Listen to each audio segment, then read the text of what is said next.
Ellos conocen la calle. Ellos cubren día a día la fuente. No permite, por favor. Eso es cuestionar a otra persona, sí. ¿No? Y tienen el Reporte W. Con los reporteros de W Radio Guadalajara. Reporte W. Llega una camioneta a exceso de velocidad. Yo voy a los tianguis a platicar con las personas. Hay 3 tipos de saqueo. Retórica que no funciona. Reporte W. Con los reporteros de W Radio Guadalajara. Reporte W. ¿Qué tal? ¿Cómo está? Muy buenos días. Estamos en su programa Reporte W en este sábado 9 de marzo de 2016. El día de hoy, su servidor Antonio Neri, vamos a estar platicando con el director de los penales en el estado sobre la situación de los centros penitenciarios. Así es de que lo invitamos a que nos acompañe esta mañana de 8 de la mañana a 9. Así es de que también lo invitamos a que haga sus comentarios a través del Facebook en W Radio GDL y del Twitter en @W Radio-GDL o también a través del WhatsApp 333-129-6821. Se lo repito, 333-129-6821. Sin más, iniciamos. Reporte W. Conversaciones en Reporte W. Vamos a escucharnos. Muchas gracias. Tenemos aquí en la mesa de trabajo al licenciado José Antonio Pérez Juárez, director general de los penales. ¿Cómo está? Muy buenos días. Muy buenos días, Toño. Pues aprovechando esta oportunidad de transmitirle a la opinión pública lo que es su derecho, saber cómo trabaja la autoridad en los temas trascendentes como es la reinserción social. Un gusto. Muchas gracias. Pues bueno, ahí cuando se habla del penal, se habla de personas detenidas y que lo llevaron que está en la cárcel, que está en la penal, que está en el reclusorio, que está bajo un proceso penal, pero hoy queremos conocer qué es lo que se hace detrás, como dicen, detrás de la barda, qué pasa, qué es lo que está haciendo la autoridad, qué es lo que se hace para que una persona, una vez que sea sentenciada o que está en proceso, cuáles son las actividades que lleva para el día de mañana o pasado que llegue a salir. Bueno, ¿cómo es que se reinserta a la sociedad, maestro? Básicamente creo que lo primero que nosotros entendimos y que yo quisiera compartir con la sociedad es que hay que acabar con estigmas sin fundamento, como el pensar que todas las personas que se encuentran internadas en un centro carcelario son personas malas. Inclusive la experiencia, los medios han dado cuenta de injusticias, de fabricación de delincuentes. Por ello creo que es muy importante lo que tú señalas, acabar con ese estigma de que la cárcel significa ladrones, violadores, narcotraficantes. No, definitivamente es algo muy distinto. Nosotros iniciamos nuestra responsabilidad tratando de entender verdaderamente qué era lo que nosotros debíamos de entender y aprender para cumplir con nuestra tarea, y lo primero que te das cuenta es que son seres humanos, la mayoría quizás ni siquiera con tendencias criminales, víctimas muchas veces del entorno o del abandono social, pero sobre todo el abandono de la autoridad, que al no cumplir y hacer bien su trabajo, lleva a los jóvenes, lleva a las mujeres en el abandono a realizar conductas que en circunstancias normales no realizarían. Es decir, una mujer que tiene un trabajo estable, que es respetada, que no es vejada, por nada desearía estar recluida y mucho menos alejada de su familia, muchas veces de sus hijos. No debemos, quienes estamos afuera de esos centros, olvidar que esas personas también tienen sentimientos como nosotros, tienen valores, porque nosotros advertimos en valores morales, valores católicos, inclusive la mayoría respeto a la ley, y que su única desgracia fue el momento equivocado, el lugar equivocado, y quizá la compañía con la persona equivocada. A partir de este reconocimiento, yo también reflexiono que como toda enfermedad, incluyendo las adicciones, no puede existir ninguna cura si primero no se reconoce la enfermedad. Nuestro diagnóstico al arribar al sistema penitenciario de Jalisco, inicialmente como fiscal de reinserción, a hoy como director general de reinserción del Estado de Jalisco, advertí un abandono total de trabajo, de recursos y mi diagnóstico para poder cumplir y determinar las políticas públicas en materia penitenciaria a seguir fue advertirle a la sociedad, a la autoridad competente, como lo hice yo con la Contraloría, de que no teníamos ningún recurso, que habían saqueado las instituciones, que no había parque vehicular, que no había equipo de seguridad, que no se había trabajado en los ejes de reinserción, sobre todo los básicos como es el trabajo, el deporte, la salud y la educación. Solo así pude determinar conjuntamente con un equipo de trabajo multidisciplinario que era tan grave la situación que si no lo transmitíamos y reconocíamos esa gravedad, iba a ser imposible que ofertáramos a la sociedad y a quien nos confirió esa responsabilidad el obtener resultados. Ese es nuestro primer diagnóstico, que no existió en décadas ningún trabajo de reinserción ni de readaptación como anteriormente se clasificaba a la tarea desarrollada por el Estado para la recuperación de personas que transgredieron la ley. Vaya, llegaron ustedes en diciembre, ya casi se cumplen 100 días, se puede decir así. La situación que hasta este momento prevalece en el penal, con todos los trabajos que usted hizo el diagnóstico que encontró, ahora ¿cuál es el paso que están siguiendo? ¿No va a seguir? ¿Qué es lo que están tratando de hacer para revertir todo eso que quedó en el abandono?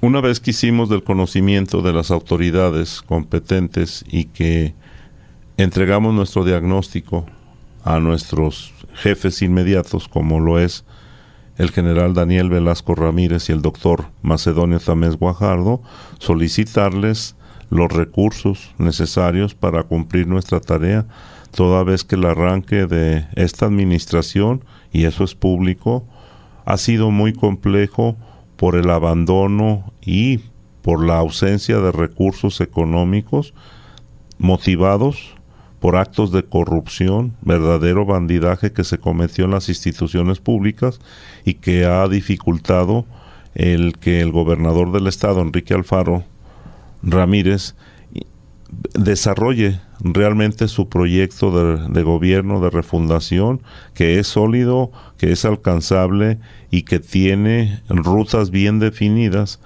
y que nosotros teníamos la obligación de ir a la par con este proyecto de gobierno, pero sin los recursos necesarios iba a ser imposible. Nosotros nos hemos allegado a través de convenios y alianzas afortunadas con la sociedad civil, con organismos no gubernamentales, con empresarios, con industriales, con instituciones de educación, a partir del conocimiento que se hizo de el abandono de la tarea de reinserción, pero sobre todo, como lo he compartido con el gobernador del estado y con mis jefes, que por décadas, por no decir por siempre, la autoridad ignoró que la reinserción era un instrumento para abatir la criminalidad, para abatir la reincidencia, para dar tranquilidad en las calles, mucho más eficaz y menos costoso en todos sentidos que las políticas reactivas de inteligencia que llaman ellos, que muchas veces parece todo menos inteligencia, a través de volantas, de operativos, de la creación de Gendarmería, de Fuerza Única, de la Guardia Nacional. Creo yo que es una tarea compleja y difícil, pero si no logramos que la autoridad, que los que mandan, entiendan esto, tampoco nosotros podríamos darle a la sociedad esa tranquilidad que reclaman, y que afortunadamente nosotros sí advertimos que el trabajo que debemos de realizar va a ser el instrumento que vuelva a dar seguridad a quienes transitamos la calle de esta mega metrópolis.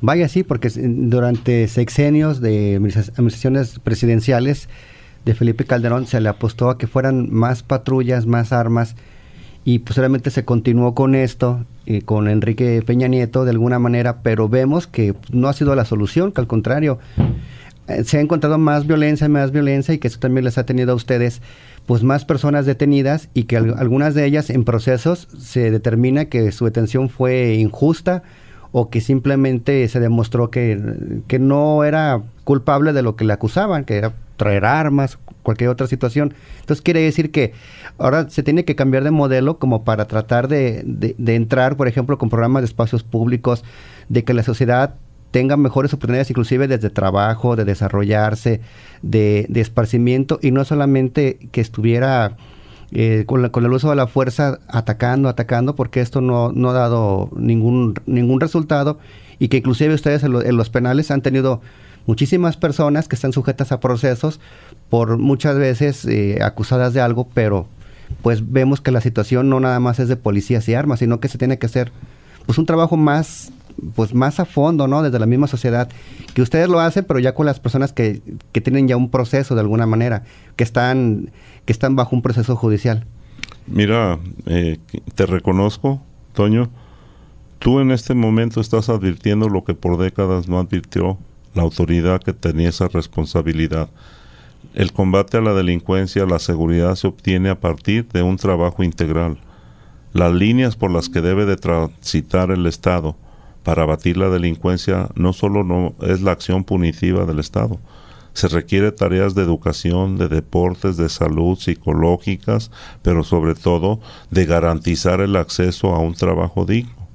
Yo soy de los que creo, y la experiencia me lo ha demostrado, no hay persona que racionalmente ame estar en una cárcel, que desee estar en una cárcel.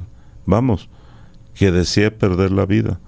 Nosotros quienes nos dedicamos a la tarea criminológica, sobre todo para enfocar y conocer las conductas que mueven a quienes cometen un delito, sabemos que la mayoría de las veces es consecuencia de un entorno, de una ausencia de quien debe de cubrir las necesidades. Insisto, los ciudadanos teóricamente tenemos la garantía hasta una vivienda digna, hasta un trabajo bien remunerado, hasta la diversión la tutela nuestra máxima ley de los mexicanos, la Constitución política, pero en la práctica todo esto es letra muerta, y ante esa ausencia de ansiolíticos, dijeran los expertos, porque la violencia natural o el estrés en que vivimos los humanos debe de ser enmendada a través del suministro de estos ansiolíticos, que los básicos son la salud y el deporte. Entonces, ante esta ineficacia del Estado, cualquier proyecto, cualquier política pública en temas de seguridad que se haga sin esa visión integral que tú has señalado atinadamente, sería infructuoso. Mas, sin embargo, nosotros sí fuimos coincidentes y responsables al advertir que la tarea de reinserción requería la participación no solo de la autoridad. Nosotros hemos vivido por nuestra cercanía con estas personas abandonadas por el Estado hasta antes del 6 de diciembre del año pasado, que ellas buscaron una segunda oportunidad, la mayoría busca hasta una tercera oportunidad, mas sin embargo la sociedad en esa venganza, no digo que justificada, pero sí entendible, por quienes somos víctimas, sí sentimos rabia y coraje, ya no se diga cuando privan de la vida a un ser querido.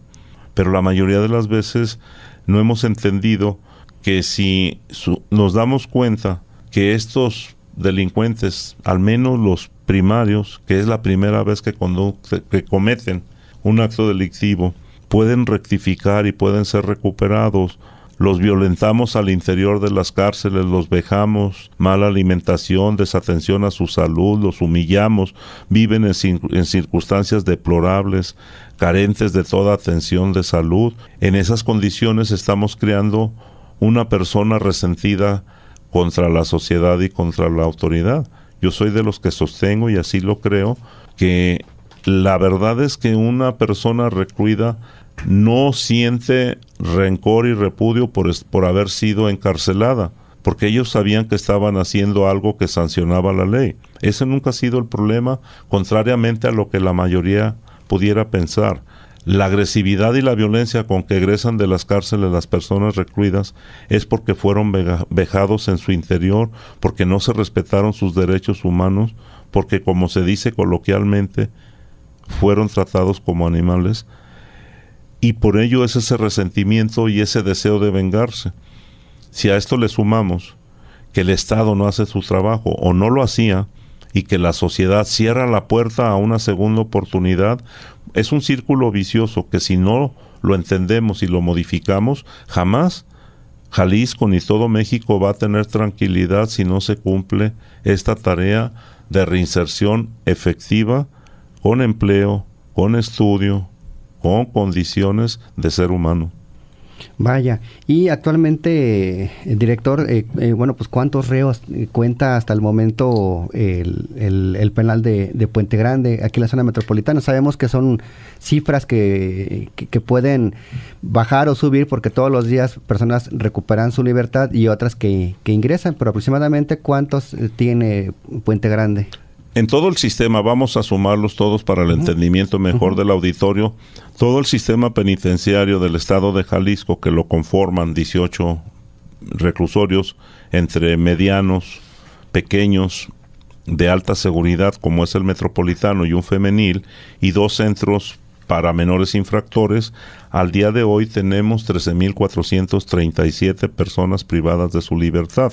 Ahora, en cuanto a tu reflexión de que aumentan y disminuye, quiero compartirte a ti, al auditorio, que desde el 6 de diciembre al día de hoy, que hemos tenido la responsabilidad de la administración y del tratamiento a las personas privadas de libertad, hemos tenido a más o menos 1,350 libertades. Se ha reducido muchísimo la población penitenciaria. En primer término, quiero ser honesto, porque se compurgaron las penas, pero un gran porcentaje de estas personas que hoy buscan una segunda oportunidad ha sido porque nosotros, con responsabilidad y cumplimiento a la ley, hicimos gestiones para que los jueces dejaran de ser ociosos y flojos, para que los defensores públicos dejaran de ser omisos en su responsabilidad. Nosotros encontramos personas recluidas que tenían 3 años sin saber su estado legal, su situación jurídica. Es una tarea que iniciamos con el área que arribó con nosotros en coordinaciones, en la asesoría jurídica, en trabajo social, y que nos permitió darnos cuenta de eso que tú has referido, y que es una realidad. Muchas personas ni siquiera debieran de estar ahí, porque ha sido la ignorancia, la apatía o la corrupción de los jueces, de la propia fiscalía, de las corporaciones de seguridad pública. A mí me preocupa mucho y no tengo temor en decirlo.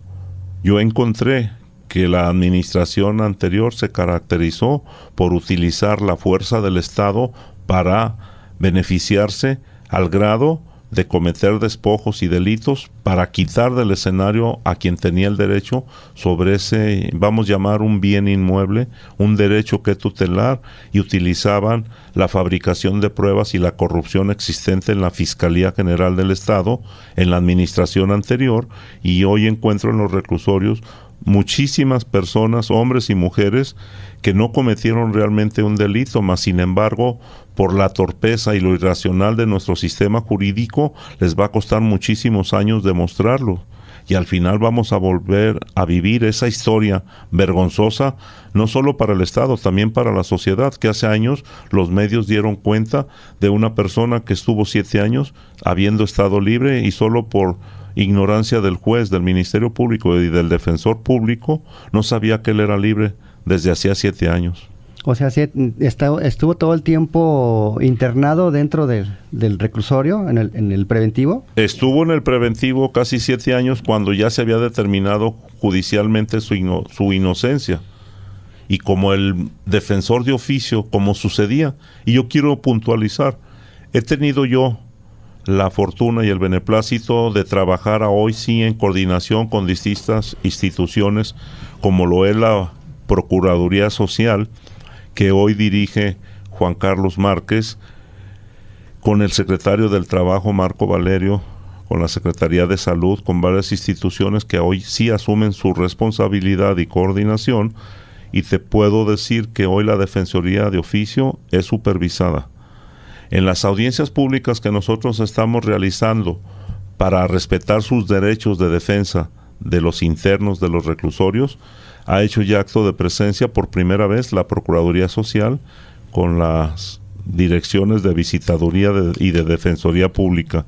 Por ello, ahora vemos y estamos tomando caso por caso. Nosotros ahorita, tan solo en el reclusorio femenil, llevamos más de 400 asesorías jurídicas, y quiero decirte, son 417 internas, y ya hemos alcanzado asesoría jurídica para 400, y hemos obtenido muchas libertades impulsadas por nosotros, insisto, contando ya con la participación responsable de Procuraduría Social, y es algo que de verdad nos alienta y que nos crea conciencia de que estamos criminalizando doblemente, estamos rebasando la facultad, la potestad del juez, porque antes, aparte del juez, también existían jueces más terribles, más fuera de jueces fácticos que ejercían poder y vejaban a quienes ya habían sido declarados judicialmente. Se les volvía a llevar otro proceso permanente, lo que, repito, creaba violencia y deseos de venganza, pero que al día de hoy estamos teniendo mucho cuidado de que se acaben esas injusticias, de que la sociedad sepa que todos tienen derecho a una segunda oportunidad, y que la sociedad sepa que hay una parte que no estamos haciendo de respetar los derechos de quienes violaron los de nosotros. Vaya que eso es para reflexionar. Usted ahí, por ejemplo, nos decía, son 400 atenciones, pero si lo vemos ya desde el punto de vista más a fondo, pues son 400 historias, 400 familias que pudieron tener de nuevo a su ser querido, 400 personas que van a poder regresar o que ya regresaron a las calles y que ya están trabajando y que están de alguna manera cambiando después de la experiencia que tuvieron de cometer un error y que lo pagaron ya a la sociedad, o en otros casos que ni siquiera fueron responsables y que, como esa persona que estuvo 7 años allá adentro y que pues prácticamente que le dijeron, disculpe usted, ahora sí vas para afuera, pero si no se hubieran dado cuenta ustedes, pues esa persona seguiría allá adentro, y quién sabe cuando algún defensor público o algún juez se quisiera comparecer a esa persona, si no siguiera exactamente igual, si no se hubiera hecho esta revisión, este trabajo, y de ver caso por caso como lo están haciendo ustedes ahora. Mira, Toño, y al auditorio, es tan terrible la realidad que nosotros encontramos en estas asesorías, que además no es un regalo, es nuestra obligación, es un derecho que tienen. Aún internas tienen entre ese derecho y muchos más, pero advertimos que había mujeres que tenían 4 o 5 años recluidas y no sabían cuál era su estado legal. Nosotros a hoy enviamos en unas ocasiones, porque la ley no lo marca así, solo como espectadoras a personal de la Dirección de Reinserción, para que se impongan y enteren de lo que sucede en las audiencias y puedan las internas y los internos saber cuál es su realidad jurídica y tomar las medidas adecuadas. Eso ha sido motivo de ataques infundados, mezquinos, porque afectamos una maquinaria de corrupción entre abogados, pseudoabogados, funcionarios y personas comunes que despojaban a los internos. Por ejemplo, nunca se les respetó su derecho a ser parte en un juicio sucesorio o a defenderse de una demanda mercantil. Muchos internos perdieron todo porque no pudieron acudir a un juicio, no porque hubieran sido responsables. Entonces esto a nosotros nos movió, nos hizo reaccionar y advertir la gravedad de lo que sucede en las cárceles, y sobre todo entender que nosotros no somos para dar castigo, sino para supervisar que en el marco de los derechos humanos se cumpla la sentencia impuesta por el juez. Bien, estamos platicando esta mañana con el director de los penales, con el licenciado José Antonio Pérez Juárez. Vamos a un corte comercial, son las 8 de la mañana con 25. Regresamos a Reporte W. Reporte W. Teléfonos 3616-9502 y 07. Reporte W. Reporte W. Conversaciones en Reporte W. Vamos a escucharnos. 8 de la mañana con 30 minutos, regresamos de este corte comercial. Hemos estado platicando con el director de los centros penitenciarios en Jalisco, con José Antonio Pérez Juárez. Si usted tiene algún comentario, nos lo puede hacer a través del Facebook, se lo recuerdo, W Radio GDL, y a través del Twitter, @wradio_GDL, o bien a través del número WhatsApp 333-129-6821, donde con mucho gusto estaremos contestándole sus inquietudes. Hemos hecho una reflexión durante la primera parte de este programa sobre la problemática de la reinserción social. Ya nos comentaba el director que pues, había personas detenidas y que tenían 7 años y que nunca les dijeron nada, y que hasta que no se hizo un trabajo completo, que se hicieron estas partes de audiencias, de escuchar a las personas, fue cuando se empezó a revisar y se dieron cuenta que eres inocente y estuviste aquí 7 años y pues que te vaya bien. Y que bueno, durante estos 3 meses, estos 100 días que casi cumple esta administración, han tenido 1,350 libertades de personas que algunas de ellas ya habían compurgado las penas, otra que se hicieron gestiones a través con los jueces y los defensores públicos y que hubo una gran desatención. Pero algo que me llama la atención, director, es sobre el eslogan que ustedes están trabajando durante esta administración, que se llama "Mereces una segunda oportunidad". ¿En qué consiste esto?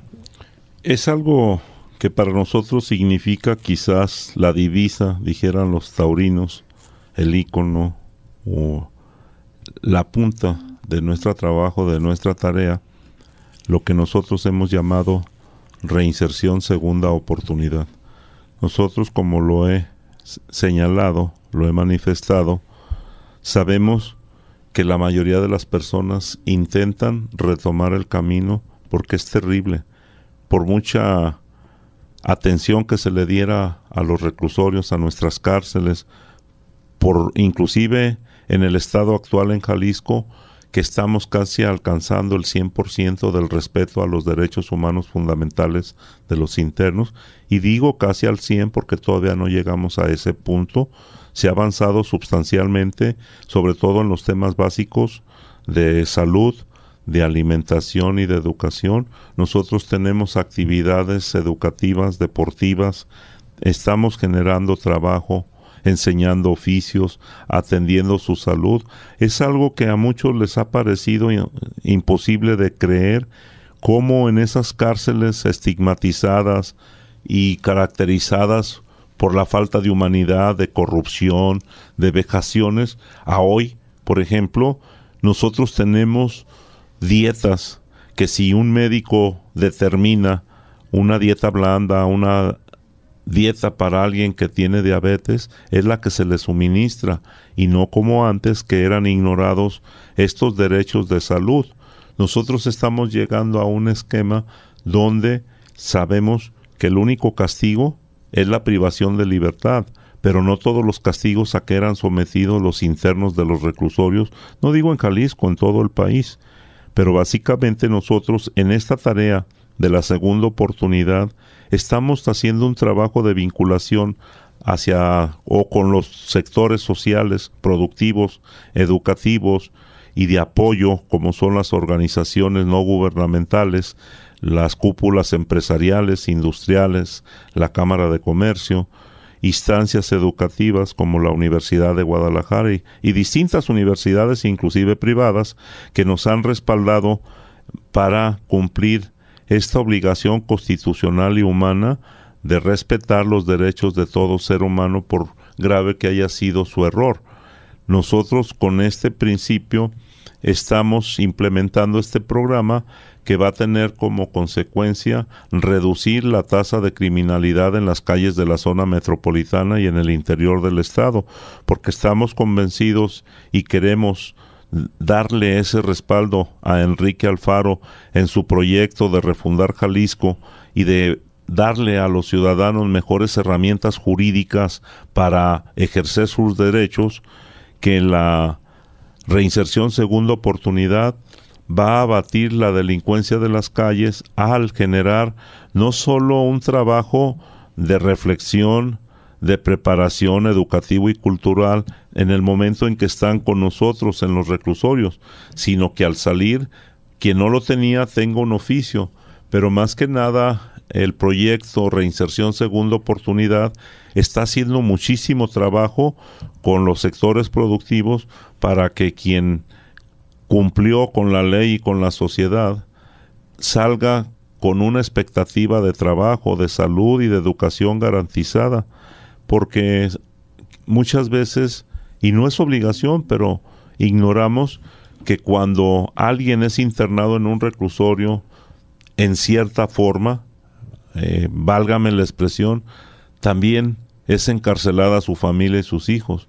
Y los digo porque ellos se vuelven esclavos del que está internado, porque tienen que procurarle que sobreviva, buscar recursos para cubrir sus necesidades, que la ley dice que las tiene que cubrir el Estado, como cuestiones de aseo, de salud, de vestimenta, de inclusive de diversión y de distracción, porque también tienen derecho ellos a escuchar música, a ver televisión, y todo esto fue ignorado, anulado por la corrupción, y en nuestro proyecto de reinserción Segunda Oportunidad estamos convencidos de que el día que no se vejen los derechos de los internos, la violencia con que estos egresen va a ser mínima, y si la sociedad hace su parte y nos apoya abriéndole las puertas para una segunda oportunidad, creo yo que vamos a reducir la violencia en todo sentido,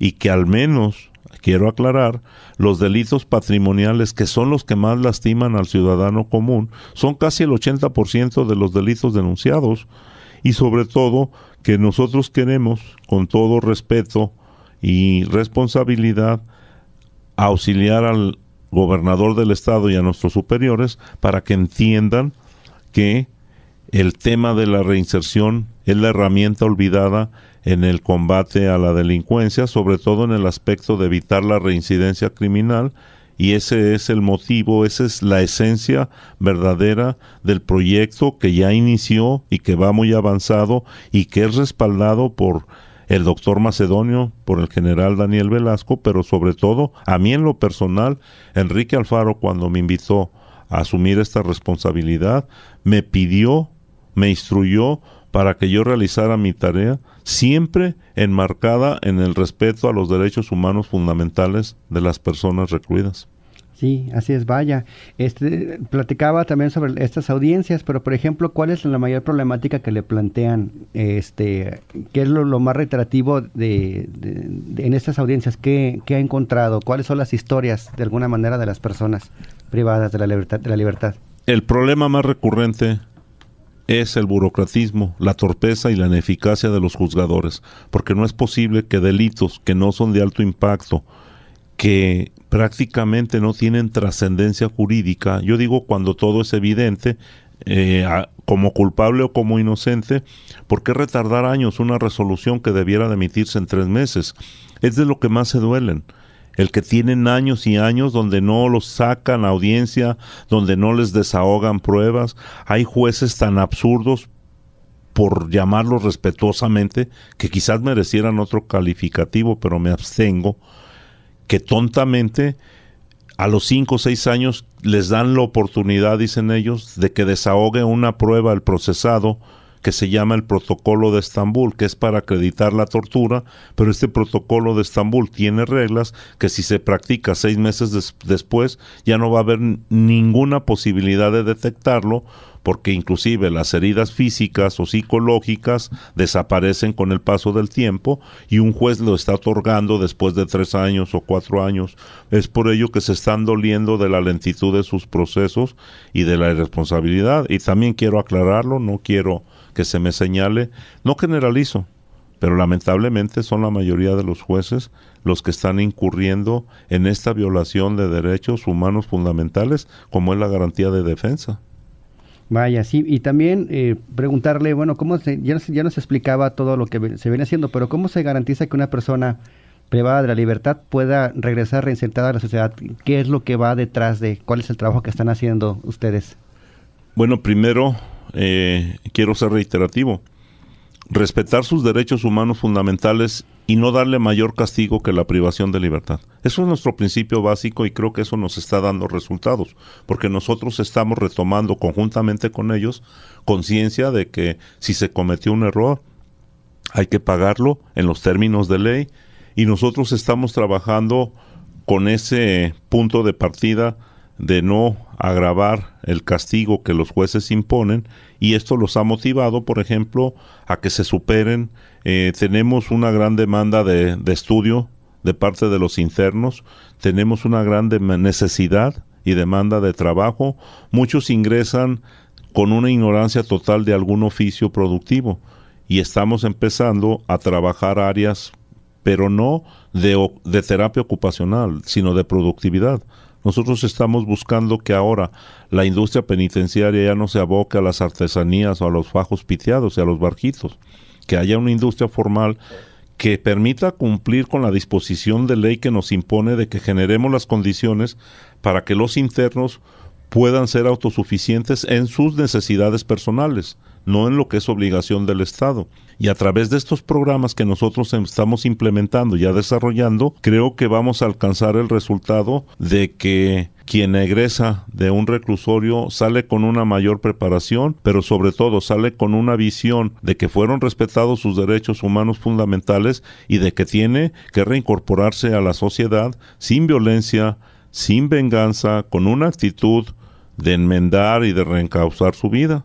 Nomás insisto, para que esto sea una realidad, también la sociedad hagamos la parte que nos toca. Sí, eso es muy importante. Y también, por ejemplo, al inicio del programa comentaba que encontró un abandono. Preguntarle, por ejemplo, sobre si el número de custodios que cuentan son suficientes para que puedan dar la atención a toda la población que tenía, que son 13,437 internos. Lamentablemente, y me arriesgo a que me regañen mis jefes, pero yo soy así, lo seguiré haciendo. Soy honesto y respetuoso, pero mi obligación es hablar con la verdad. Estamos muy mermados en el estado de fuerza. Hay normas y protocolos que nos imponen cómo deben de operarse. Nosotros contamos con un personal operativo de 2,048. Pero como se trabajan las 24 horas, se debe de dividir en 3 grupos. Es decir, nosotros tenemos menos de 700 operativos de vigilancia y de custodia para vigilar las cárceles, para traslados, para conducir a los internos a sus audiencias. Nosotros con ese personal no podemos. Y eso sí es algo que a mí me preocupa, y he sido insistente con mis superiores de que entiendan que hay instituciones del Estado que pueden aguantar reducciones, restricciones presupuestales, pero en los temas de seguridad no se deben de escatimar, porque la sociedad es lo que más nos ha dolido. La violencia y la inseguridad. Nosotros con ese número de custodios estamos haciendo milagros. Hay veces, ocasiones, yo por ejemplo, lo que nunca se había hecho, hay traslados de internos que consideramos de alta peligrosidad por sus vínculos con cárceles, que son trasladados, y yo he encabezado estos dispositivos de traslados. Yo asumo el mando en la práctica y me doy cuenta porque de los vehículos en que nos transportamos tenemos más temor de un accidente absurdo que de un enfrentamiento, y esto es la realidad. Por eso cuando a mí me han atacado porque dije la verdad y porque hice el señalamiento, a mí no me ha importado. Yo solo dije la verdad. Encontré un desfalco total, un abandono total de la institución de reinserción, y yo he estado insistiendo y lo hago en forma respetuosa e institucional. No se puede esperar resultados y operar una institución tan compleja y delicada como es la recuperación de seres humanos que incurrieron en faltas a la ley si no se dan los recursos necesarios. Muy mermada el estado de fuerza que llamamos nosotros, que son muy pocos. Nosotros tenemos una necesidad, sin exagerar, como de 4,500 custodios. Tenemos 2,049, así es que saque su conclusión, respetable radioescucha. Inclusive, bueno, en seguridad pública se dice que tiene que haber un policía por cada 1,000 habitantes. En el ámbito del penitenciario, en el ámbito penitenciario, ¿existe también una misma regla que tiene que haber un custodio por determinado número de internos? Sí, existen protocolos, hay doctrina y experiencia en todos los países que han determinado que lo recomendable, cuando nosotros hablamos de internos de baja peligrosidad, se establece la proporción de un custodio por cada 10 internos. Cuando son de mediana peligrosidad, debe de ser un custodio por cada 5 internos. Cuando son de alta peligrosidad, debe de ser un custodio por cada interno. Y yo ahorita, debidamente documentados y clasificados, tengo más de 1,200 internos de alta peligrosidad, lo cual significaría que para cumplir estos protocolos, yo debería de tener un vigilante por cada interno de alta peligrosidad. O sea que tiene que haber nada más para los de alta peligrosidad, 1,200 internos solamente para por los turno, de alta peligrosidad. por turno. O sea, porque turnos. son 3 turnos, entonces yo trabajo 3 turnos de 8 horas, quiere decir que yo debiera de tener más de 3,000, nomás para los de alta peligrosidad. Es por eso mi preocupación y es por eso el reclamo y los señalamientos que hago, porque yo no quiero que necesitemos o que tenga que suceder algo que lastime a la sociedad, que cueste vidas o que genere desaliento en la tarea de reinserción, porque no tenemos los recursos necesarios. Vaya que sí, también no nada más, también hay otra problemática, no nada más de decir ya tienes el dinero para los custodios, ya esto, sino los procesos que esto implica para que una persona que quiera ser policía, en este caso, ¿cómo se le llama? Procesales para los que están en las audiencias, ¿no? Pero sí, sería custodio, ¿no? Policía custodio. También aplica los exámenes de control de confianza, la preparación de mínimo 6 meses en la academia, de cuánto tiempo tiene que pasar para que se cumplan todos esos filtros y pueda tener ese elemento. Supongamos que ahorita le autorizan los 3,000 custodios en una situación hipotética y que ya tendría el dinero para poder ejercerlo, pero para que se haga realidad esto o que llegue el número de custodios, ¿cuánto tiempo tardaría por todos esos procesos de exámenes y todo lo demás? Mínimo, a partir de tener los recursos, ocuparíamos 3 años, porque aparte de la capacitación, las condiciones salariales no son tan atractivas, ni de custodios ni de policías en Jalisco. Esto implica que por mucha convocatoria que haya, no va a haber demanda. Y esto lo estoy viendo en la práctica. Se abre una convocatoria y es más fácil que la cubran para nombramiento de policía que de custodio. Entonces es algo muy complejo, lo estás diciendo con mucho tino, no bastan los recursos, pero creo que si nunca empezamos va a ser imposible que lo logremos. Va a ser, y luego también algo que le quería preguntar sobre esta nueva ley de ejecución de penas. Vemos que los legisladores, los senadores, como que no leen lo que aprueban, porque se ve en el papel. Sí, que el Estado tiene a cargo la reinserción social, tiene que hacer esto, darles una cosa y otro, y le pone una serie de lineamientos. Inclusive aparece que en el caso, por ejemplo, los custodios, que tienen que ser expertos o certificados para poder desempeñar el trabajo. Pero el problema es de que en todas estas leyes yo nunca he visto que le etiqueten dinero. Y muchas veces quieren, desde la federación, que el Estado pues se haga cargo de todo cuando no ajusta, y simplemente a la hora de aprobar como que levanta la mano. Perdón, señores diputados, a lo mejor algunos que sí leen bien lo que van a aprobar, pero otros como que nomás levantan la mano y se van, y luego llega el problema para el Estado, porque tienes que hacer una serie de cosas. Y volvemos a lo mismo. ¿Y los recursos? No hay dinero etiquetado de la federación que dijéramos, bueno, Estado, ahí te va esto para que cumpla la ley. ¿Existe eso, director? No, mira, es algo muy delicado y no importa que me den un jalón de orejas, pero la verdad es que los legisladores son omisos porque proyectan sin conocimiento del escenario real. Nunca se vincula a una iniciativa de ley, un proyecto de ley, a los que la van a ejecutar, por ejemplo, y mucho menos a los que les va a afectar.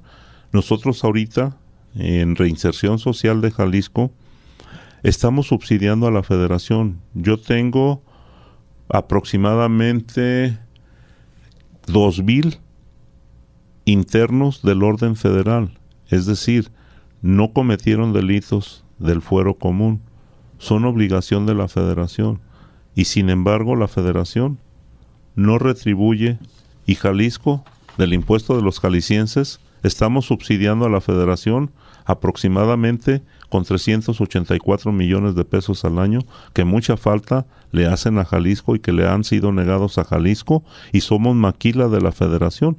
No quiero omitir una reflexión que hiciste muy importante. Nosotros no solo vigilamos la seguridad y la estabilidad en las cárceles y de sus internos. Nosotros en mi área en reinserción tengo la responsabilidad de la policía procesal, como tú atinadamente lo señalaste. Yo tengo más de 200 procesales que le servimos a los jueces de Jalisco, pero también los jueces federales me piden y me obligan y me amenazan con multas o con destitución del empleo si no voy y notifico sus resoluciones, que son de la federación y no del estado de Jalisco. Aparte de esto, hay que sumarle que nosotros tenemos ahorita en la comisaría de preliberados y liberados que atender más de 5,000 personas que están en la calle ya y que requieren de supervisión de conducta, vigilancia de las unidades de las medidas cautelares decretadas por los jueces. Pero insisto, lo grave, y esto se lo he señalado a mis jefes, que es tarea de la federación, que es tarea del Poder Judicial Federal, que tiene los recursos muy superiores a los que tiene Jalisco, y sin embargo a mí me dan la tarea de que tenga que ir por un reo del orden federal porque violó las medidas cautelares decretadas por los jueces de distritos, o me hacen que yo tenga que distraer personal de los reclusorios para ir a notificar a Mesa Colorada o a Polanco a las 11 de la noche, a las 12 de la noche, porque a esa hora me llega el requerimiento. Pongo hasta en peligro la vida de mis colaboradores, de los servidores públicos de la unidad de supervisión de conducta, a preliberados y a beneficiarios de medidas cautelares, con recursos de Jalisco que la federación le sobran y que es omisa en ese pago.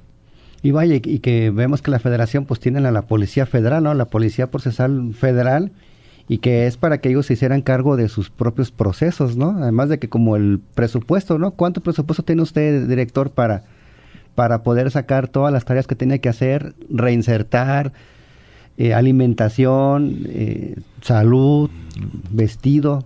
Este año nosotros vamos a ejercer aproximadamente 1,884 millones de pesos, pero a esto hay que rebajarle el 85% en pago de salarios y de alimentos para los internos y para el personal de vigilancia. Es decir, es mínimo el presupuesto. Si yo quisiera renovar el parque vehicular, no tengo recursos, no me alcanzarían los recursos. Y te digo, por eso lamento mucho que la federación sea tan abusiva con los estados, y por eso respaldo las luchas de los gobernadores honestos que atacan la soberbia centralista señalada por Colosio, y que ojalá y el presidente López Obrador en su discurso, en su transformación, también transforme las conductas de la federación de abusar de los estados. Pues sí, también preguntarle la cuestión de los alimentos, ahorita que lo acaba de comentar, por ejemplo, ¿cuántas toneladas requiere Puente Grande al día para poder alimentar a las personas que están internadas, así como también al personal que trabaja en el interior? Sí, efectivamente son toneladas, porque nosotros al día suministramos casi 40,000 alimentos en lo que es desayuno, comida y cena. Y a esto súmale que una buena parte son menús de dieta. Nosotros sí respetamos quien es hipertenso, quien es diabético, quien tiene problemas gastrointestinales, es atendido a partir del 6 de diciembre del año pasado con menús supervisados por nutriólogos. Ahora nosotros, por ejemplo, tenemos nutriólogos en todos nuestros centros. Todas las cocinas de los reclusorios son supervisadas por nuestros nutriólogos. Nosotros estamos instruidos por la Secretaría de Administración para estar vigilando y hacer auditorías aleatorias en la calidad de los alimentos, en el gramaje que se contrata. A mí me han estado supervisando mucho y yo les agradezco porque están haciendo lo correcto, pero sí tenemos, te lo puedo decir, como lo han manifestado los propios internos, a partir de la administración de Enrique Alfaro se está respetando derechos humanos y el aspecto alimenticio. Yo les voy a dar a compartir una decisión que yo tomé. A las directoras de los reclusorios y directores y personal directivo los he instruido y les he pedido, no obligado, que ellos ingieran los mismos alimentos que consumen los internos. Y te lo puedo decir, es de calidad, y yo reto a cualquiera para que pruebe la alimentación, porque es analizada con nutriólogos, y eso es la prueba clara de que esté bien, que coman lo mismo. Recuerdo que la cocina hace tiempo tenía una certificación. ¿Ustedes van de nuevo por recertificarse o por ir por algo mejor para que siga sirviéndose comida de calidad, pues los procesos sean de calidad? Sí, es un aval que sí tenemos y estamos buscando donde no lo tenemos. Nosotros tenemos 5 centros certificados, inclusive por el sistema de prisiones de los Estados Unidos a través del Plan Mérida, y impone requisitos de manejo de los alimentos y de nuestras cocinas, y el gobierno del estado obligó al beneficiario del contrato de alimentos a que aporte el 5% del contrato en equipamiento de nuestras cocinas. Vamos caminando bien en ese rubro. Bien, estamos platicando con el director de los penales, José Antonio Pérez Juárez, y de hecho vamos a presentar una entrevista que realizamos a unas personas internas. Ellos son Gustavo Adolfo Galaz Ruiz y Alejandra Torrecillas, quienes son esposos sonorenses, y que ellos están detenidos por corrupción de un despacho jurídico cuyo titular es Juan José Soltero Mesa, de Ministerios Públicos de la Fiscalía del Estado y de jueces y magistrados. Escuchemos su historia. Señora Alejandra, bueno, preguntarle sobre este viacrucis que ha sufrido, cuánto tiempo tiene ya detenida aquí en Jalisco, y bueno, pues todo lo que ha pasado, ¿por qué tiene que estar en Jalisco por un asunto que inició en Sonora? Bueno, esto inició el 7 de marzo, ya va a ser un año. ¿Qué pasó? ¿Por qué está aquí? Pues solamente yo soy ama de casa, nunca laboré en la empresa ni cooperé, y una mañana salí a dejar a mis hijas y de carro a carro me subieron y me trasladaron aquí a Guadalajara. No más que tenía una orden de aprehensión y que me estaba requiriendo un juez aquí en Guadalajara, lo cual pues nunca vi. Dijeron que salía el otro día y ya ha pasado un año. Durante este tiempo, ¿qué le han dicho durante estos procesos? ¿Cuántos procesos están? Pues yo soy una simple ama de casa, pues me dedico al hogar y a sacar adelante a mis hijas. Les he dado valores, escuela, pues hemos tratado lo mejor posible que tengan la mejor educación. Y estas personas me están poniendo como si fuera yo una criminal. Me acusan de ser de alta peligrosidad, que yo vine a amenazar. Y yo jamás ni conozco a las personas, nunca las he visto en mi vida. Y no sé ni, la verdad, mucho del caso, pero pues sí, me están como de fraude y amenazas y de ser una persona de alta peligrosidad. O sea, por ejemplo, viene de otra ciudad, ¿cómo le ha afectado todo esto? Pues ha cambiado toda mi vida. El hecho de que pues me tengan aquí, estoy fuera de mi casa, de mis hijas, de mi familia, es un trastorno psicológico. Lo que se le quiera pedir a las autoridades judiciales. Pues que se haga justicia y la libertad, que se haga justicia y las leyes, pues espero en Dios que pues todo se normalice. Ahora con estos procesos que se han llevado, que obviamente se ve que no se han manejado pues de la mejor manera, ¿cree que usted que exista dolo por parte de Existe un dolo muy, muy visible, solamente con las carpetas y el hecho de estar aquí en Jalisco, siendo que somos de Sonora, a la hora de ir a las audiencias para solicitar nuestra salida y llevar un proceso fuera de la prisión preventiva, salen con argumentos el juez directamente y el Ministerio Público, que no recuerdo su nombre, pero se les ve claramente que están de acuerdo. Yo acuso directamente a las autoridades porque ellos son los que se han dejado corromper. Y ¿qué más le puedo agregar? Que el quinto transitorio no existe, por lo menos con nosotros. Existirá para los que pues están de acuerdo con ellos, ¿no? Además el juez Juan Velarde se le ve inmediatamente que es un juez corrupto. Ya se ha visto en algunas páginas y directamente lo puso a él. Por ejemplo, de la empresa que los acusan, han utilizado toda la serie de influencias para poder... Sí, la empresa, yo acepto que sí hay una deuda con ellos, una deuda totalmente que no es la que ellos están cobrando. Al ver que no pudieron obtener lo que ellos están solicitando de una manera, están triplicando la deuda, hicieron esta corruptela para traerme penalmente para acá, primero a mi esposa y luego a mí, y la mayor afectación viene siendo a unas menores que no tienen absolutamente nada que ver en esto, y Alejandra tampoco tiene nada que ver en este asunto. Pues pedirle al señor gobernador de manera inmediata, y le hago la súplica de que liberen a Alejandra y la lleven para Sonora. Si es culpable, que se le lleve su asunto allá, que realmente los procesos se lleven con transparencia, no como los han estado llevando como una venganza por no haber ganado juicios en Sonora y no obtener las ganancias. Pues bien, hemos escuchado ya las palabras. Director, ya nos alcanzó el tiempo, algo que desea agregar, y pues más que nada agradecerle que nos haya acompañado esta mañana aquí en Reporte W. No, simplemente decirles que estamos abiertos y existe transparencia en el manejo de los recursos, cómo se aplican, qué resultados se están obteniendo, y solo pedirles que sean reflexivos en cuanto a los mensajes.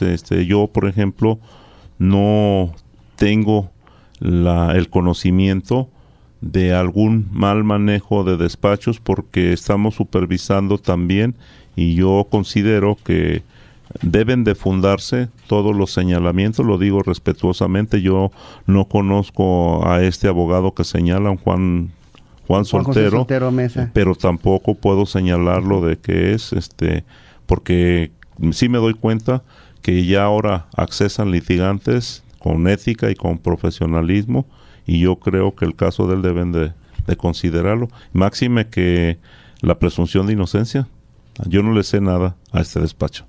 Bien, nada, ya para último, lo último que nos queda, ¿cuál es la meta para esta administración, director? La meta es cumplir con Jalisco, aportarle a la tranquilidad de la sociedad a través de un programa de reinserción efectiva, y sobre todo cumplirle a Enrique Alfaro con la confianza que nos dio y con el compromiso que él tiene, y estamos seguros va a cumplir con los jaliscienses. Pues director, muchísimas gracias, le agradecemos mucho que haya venido aquí a la cabina. Soy su servidor Antonio Neri, lo esperamos el próximo sábado en otro Reporte W. Muy buenos días. Reporte W, con los reporteros de W Radio Guadalajara.